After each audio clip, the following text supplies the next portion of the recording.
வணக்கம். இந்தியாவோட highest peak அதாவது 14,700 ஃபீட் மேலே வந்து ஒரு பெரிய ஏர்பேஸ் ஃபுல்லி ஆப்ரேஷனல், முழுசாக வந்து சண்டைக்கு தயாரான நிலையில் ஆப்ரேஷனலாக லான்ச் பண்ணிட்டாங்க.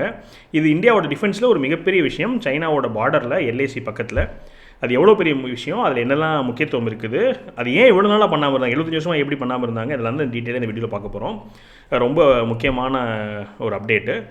நான் உங்கள் மணியன் கோபி, நீங்கள் பார்த்துட்டு இருக்குது பாசிட்டிவ் பாலிடிக்ஸ். நம்ம சேனலில் டெய்லி சாயந்தரம் 6 மணிக்கு நம்ம வந்து ஜியோ பாலிடிக்ஸ் சம்மந்தமான அப்டேட்ஸ் பார்த்துட்ருக்கோம். ஒருவேளை உங்களுக்கு ஜியோ பாலிடிக்ஸ் இன்ட்ரெஸ்ட் இருக்குன்னு சொன்னால் சப்ஸ்கிரைப் பண்ணி பெல் ஐக்கான் கிளிக் பண்ணிக்கோங்க. ஸோ தட் அடுத்தடுத்து போகிற வீடியோஸ் உங்களுக்கு வந்து சேரும். ஸோ இது எந்த இடம் அப்படின்னு கேட்டிங்கன்னா நியோமா அப்படின்னு ஒரு இடம். இந்த நியோமாங்கிற இடம் எங்கே இருக்குன்னு கேட்டிங்கன்னா எல்ஏசி அப்படின்னு சொல்லுவாங்க, லைன் ஆஃப் ஆக்சுவல் கண்ட்ரோல். இது மேப்பில் பார்த்தோன்னு சொன்னால் இந்தியாவோட பார்டர், நம்ம மேப்பில் பார்டர் பார்க்கலாம், அது பார்டருக்கு உள்ளே தான் இருக்குது. ஏன்னா 1962 இந்தியா சைனா வாரில் அவங்க ஆக்கிரமிச்சிட்டாங்கன்னு வச்சுக்கோங்களேன். அக்ஸை சின் அந்த ஏரியாவில் இருக்குது, அதுக்கு கீழே உள்ள ஏரியா. இன்னும் நம்ம அவங்கள வந்து துரத்த முடியல, இன்னும் பேச்சுவார்த்தையில் தான் இருக்குது. நிறைய பேர் என்ன பண்ணுவாங்கன்னா இதை காமிச்சு பாருங்கள், மோடி வந்து இவ்வளோ உள்ளே விட்டார்னு சொல்லுவாங்க. ஆக்சுவலி அது 1962 ஆக்கிரமித்த ஒரு இடம். சரி, அதுக்குள்ளே அதுக்கப்புறமா நம்ம பாதுகாக்கணும் இல்லையா? அந்த பார்டர் எல்ஏசிக்கு பக்கத்தில் ஒரு 25 27 கிலோமீட்டர் தள்ளி இந்த ஏர்பேஸ் வந்து ஃபுல்லி ஆப்ரேஷனலாக பண்ணியிருக்காங்க. சரி, இது எப்போ இது ஆரம்பிச்சாங்கன்னு கேட்டிங்கன்னா ஒரு 5 வருஷத்துக்கு முன்னாடி இந்தியா சைனாவுக்கு பார்டரில் ஒரு மிகப்பெரிய பிரச்சனை வந்துச்சு. உலகமே வந்து ஆச்சரியப்பட்டுச்சு, எப்படி வந்து இவ்வளோ போல்டாக இந்தியா வந்து நின்றுட்டு இருந்தாங்க அப்படின்னு சொல்லி ஒரு ஃபேஸ் ஆஃப் அப்படின்னு சொல்லுவோம். அதில் நம்ம வந்து என்ன பண்ணோம்னா வெற்றிகரமாக சைனீஸ் ஆர்மியை பின்னாடி அனுப்பிச்சோம். அப்போது என்ன புரிஞ்சுக்கிட்டாங்கன்னு சொன்னால் நம்மளோட மிகப்பெரிய வீக்னஸ் எல்ஐசியில் நம்மளுக்கு ஒரு ஏர்பேஸ் இல்லை. ஏர்பேஸ் இருக்குதுன்னு சொன்னால் நம்மளால் வந்து எவ்வளோ பேர் வேணால் அங்கே உடனடியாக கொண்டு போய் இறக்க முடியும், அங்கே ஒரு பெரிய ஃபெசிலிட்டிஸ் பண்ண முடியும், அங்கே ஒரு ஃபஸ்ட் எய்டுக்கு உண்டான வேலைகள் பண்ண முடியும், அங்கே எவாக்குவேஷனுக்கான வேலைகள் பண்ண முடியும். அப்படி எல்லாம் ஒரு ஏர்பேஸ் இருக்கணும். இதுக்கு மேலே இல்லையான்னு கேட்டிங்கன்னா இருக்குது. அவன் 16,000 ஃபீட் ஹைலெல்லாம் நம்மளுக்கு இடங்கள் இருக்குது. ஆனால் அங்கெல்லாம் என்ன இருக்குன்னு சொன்னால் வெறும்னா ஒரு ஹெலிபேடு, ஒரு இது அந்த மாதிரி தான் இருக்கும் போல். இந்த ஏர்பேஸ் அப்படிங்கிறதுல என்னெல்லாம் வரும்னு கேட்டிங்கன்னா ஒரு பெரிய ரன்வே இருக்கணும் அப்படிங்கிறாங்க. அப்போது அங்கே இடத்துல எவ்வளோ குளிர் இருக்குன்னு சொன்னால் கிட்டத்தட்ட 30 டிகிரி மைனஸில் குளிர் இருக்குமாம்மா. என்ன சொன்னால் இப்போ வந்து ஒரு சாலிடே இருக்காது, எல்லாமே ஃப்ரீஸ் ஆகிடும், உடனடியே ஃப்ரீஸ் ஆகிற மாதிரியான ஒரு நிலை. அப்போது அங்கெல்லாம் வந்து நீங்கள் அந்த என்ன சொல்கிறது, அந்த ஏர் ப்ரெஷர்லாம் மெயின்டைன் பண்ணுறது, டேக் ஆஃப் பண்ணுறது, அதெல்லாம் பயங்கர சிரமமாக.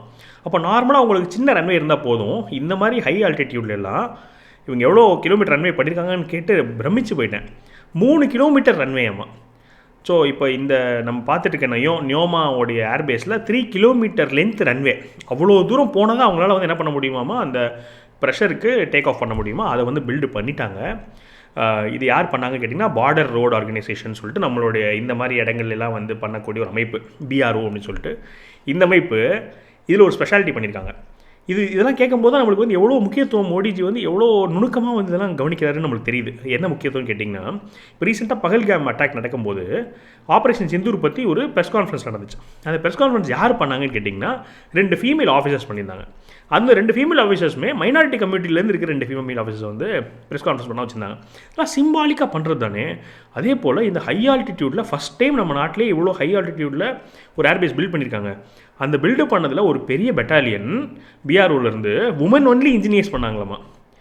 ஸோ டஃபஸ்ட் ஜாப்ஸை நம்ம வந்து ஒரு சிம்பாலிக்காக எவ்வளோ தூரம் நம்ம வந்து எக்யூப்டாக எம்பவர்டாக இருக்காங்க நம்ம டீம் அப்படின்னு காமிக்கிற மாதிரி பண்ணியிருக்காங்க. இதெல்லாம் எப்படி உலகத்தில் நம்ம வெளியே தெரியாமல் போகுதுங்கிறது ரொம்ப ஆச்சரியம். சில்லற விஷயம்லாம் வந்து பாப்புலராக டாப் நியூஸில் வருது. இது எவ்வளோ பெரிய சாதனை, இதையே வெளியே தெரியல. இந்த மாதம் நடந்திருக்கு, நவம்பர் மாதம் முடிஞ்சிருக்குது. ஸோ அது வந்து பண்ணியிருக்காங்க. இப்போ எல்லா ஃபெசிலிட்டிஸ் இருக்குமா அந்த ஏர்பேஸில் வந்து எவாக்குவேஷனு, இறந்து போனவங்களை வந்து கொண்டு போகிறதுக்கான அந்த செட்டப்பு, அதுக்கப்புறமா ஃபுட் கொண்டு வர்றதுக்கு, இதுக்கெல்லாம் முன்னாடி சண்டிகருக்கு அவ்வளோ தூரத்துலேருந்து கொண்டு வருவாங்களாம். இப்போது இந்த ஏர்பேஸ் வந்ததுக்கப்புறமா நம்மளோட செக்யூரிட்டி பயங்கர ஸ்ட்ராங் ஆகிடுச்சு. அஃப்கோர்ஸ் நம்மளோட ஜியாகிரபிக்கல் ஸ்ட்ரக்சரே வந்து இமயமலை தான் நம்மளுக்கு மிகப்பெரிய பாதுகாப்பு. இல்லை என்ன சொல்கிறாங்க, ஏன் வந்து இவ்வளோ தூரம் இந்தியா பாதுகாப்பு இருக்குன்னா இமயமலை தான் மிகப்பெரிய பாதுகாப்பு. இமயமலையை தாண்டி எல்லாராலையும் வரவே முடியாது. அப்போ அந்த நேச்சுரலாக இருக்கிற நம்ம கூடிய டிஃபென்ஸை தாண்டி இப்போ நம்ம மேலே ஒரு ஏர்பேஸும் வச்சுட்டோம். இப்போ நம்மளுக்கு இன்னொரு பயங்கர ப்ரொடெக்ஷன் வந்துருச்சு. இது 75 வருஷம் ஏன் பண்ண முடியலன்னா 2 ரீசன்ஸ். ஒன்று, டெக்னிக்கலி அவ்வளோ டஃப்பாமா. இவ்வளோ ஹை இடத்துல நீங்கள் கட்டுறதுக்கு எல்லா எக்யூப்மெண்ட்ஸ் டூல்ஸும் கொண்டு போகணும். அந்த டூல்ஸுமே அந்த -30 டிகிரியில் வேலை பண்ணுமான்றது தெரியாது. அப்புறம் வெளிநாட்டுக்காரனோட பார்டர் இருக்குன்னு அவங்களோட சர்வேலன்ஸுக்கும் அவங்களோட தாக்குதலும் இருக்கும். இந்த மாதிரி ஆப்ரேஷனலாகவே பயங்கர டிஃபிகல்ட். டெக்னாலஜி வளரல. இது வந்து main reason. Secondary main reason வந்து அந்த மனசில் அந்த வில் இல்லை. நம்ம நாடு நம்ம பாதுகாக்கணும், நம்ம அங்கே தேவை இருக்கணும் அப்படிங்கிற ஒரு நோக்கமே 2014 முன்னாடி இல்லைங்க நம்ம நிறைய தடவை பார்த்துருக்கோம். ஏன்னா இதுக்கு முன்னாடி உள்ள ரக்ஷா மந்திரி, நம்மளோட டிஃபென்ஸ் மினிஸ்டர் என்ன சொல்லியிருக்காருன்னு சொன்னால், நம்ம வந்து பார்டரை வந்து டெவலப் பண்ண வேண்டாம், டெவலப் பண்ணலேன்னு சொன்னாலே பிரச்சனை இல்லை, நம்ம எதுக்கு அங்கே போய் காசு செலவு பண்ணிக்கிட்டுன்னு சொல்லி டிஃபென்ஸ் மினிஸ்டர் பேசியிருக்கிறதா நமக்கு தகவல் இருக்குது. அப்போ அந்த மனநிலையிலேருந்து இது நம்ம இடம் போனது ஒரு பக்கம், இனிமேல் நம்ம பாதுகாக்கணும்னு சொல்லிட்டு இப்போ இந்த மாதிரி குவாலிஃபைடாக டிஃபென்ஸை டெவலப் பண்ணியிருக்காங்க. இது ஒரு மிகப்பெரிய அப்டேட்டு, நம்ம மக்கள் எல்லாத்துக்கும் கொண்டு போய் சேரணுங்கிறது தான் வந்து இந்த வீடியோட நோக்கம். ஸோ தொடர்ந்து உங்களுக்கு ஜியோ பாலிட்டிக்ஸ் இன்ட்ரெஸ்ட் இருக்குங்கிற பட்சத்தில் ஃபாலோ பண்ணி சப்ஸ்கிரைப் பண்ணிக்கோங்க. அடுத்தடுத்து நம்ம வந்து ஜியோ பாலிட்டிக்ஸ் வீடியோ பார்ப்போம்.